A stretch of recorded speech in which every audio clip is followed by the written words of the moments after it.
Hey guys, this is Kevin, and I wanted to make a video showing you how I animate. A lot of people have been asking me what program I use to do this, and it's just Photoshop. Um, and the feature that I'm using is the timeline feature. If you don't have this on your window, it'll show up on the bottom by default, I believe, anyway. But you'll go to Window if you don't have it, go to the very bottom, and it'll say Timeline. Just click that, and that will either toggle it on or off. Okay. So once you get that on, from a new file, it's going to look like this. It'll just be blank, and you have a few options to either create a video timeline or an animation. Video timeline's a little funky. You could play around with it and still essentially get the same thing done. I think it's a little bit simpler for what I do anyway, to just do a frame-by-frame animation. So click that, and you'll have your frame, and you're just ready to rock. If you ever need to create new frames, just like the layers over here, when you create a new layer, same icon. Okay, so you just click that to create however many frames you want. And you don't need to pay attention necessarily to the frames as you go. What's important is however many layers you're using in your animation. It's kind of the same thing. Just imagine, like old school animation, how you would do a new piece of paper or anything like that on top to show the next main movement or the next keyframe. And all the animation is pretty much just like if you were making a flip book. Only instead of new piece of paper, you're using new layers. So if you can draw the animation just with your layers and go through that, once you have them all sorted out, so like I'll just turn on every single one.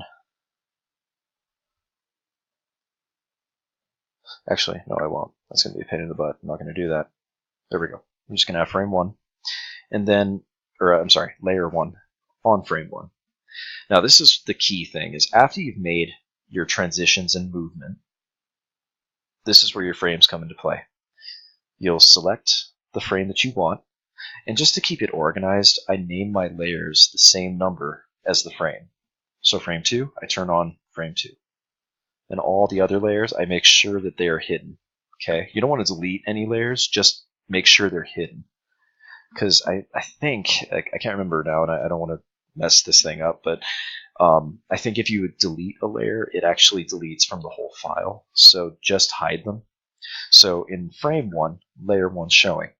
Frame 2, layer 2 is showing. Frame 3, layer 1, that should be right. So 3, turn that on. And these are just a few of the little things I've noticed as I go along with this. Is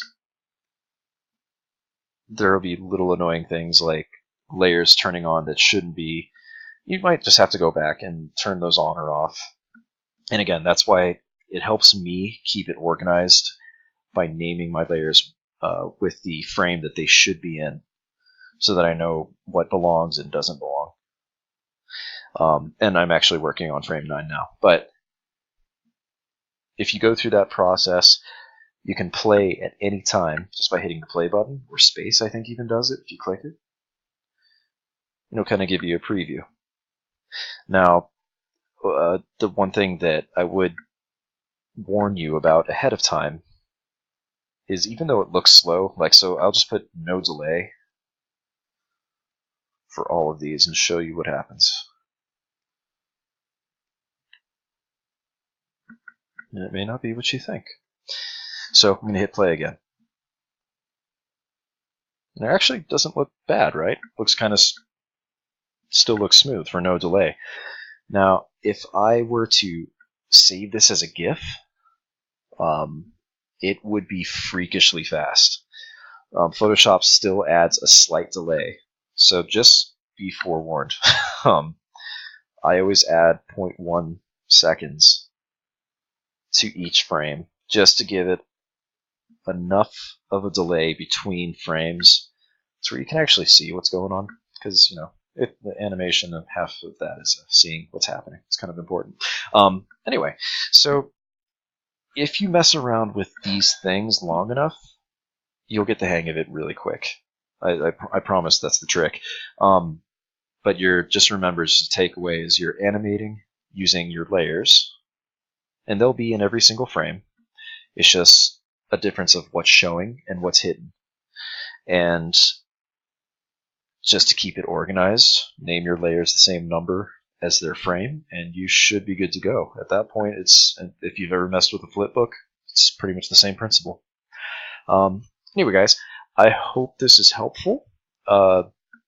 If you'd like to see more videos on my actual animation approach, I'll probably be recording myself doing the in-between frames here in a minute, but instead of it, because that takes me like an hour, maybe plus, to do all that, it'll probably be a sped up video. I just wanted to take a moment to actually verbally explain what I'm doing. So if you'd like to see more, check that video out when I have it posted. And comment and let me know if you have any questions. I will be happy to answer them.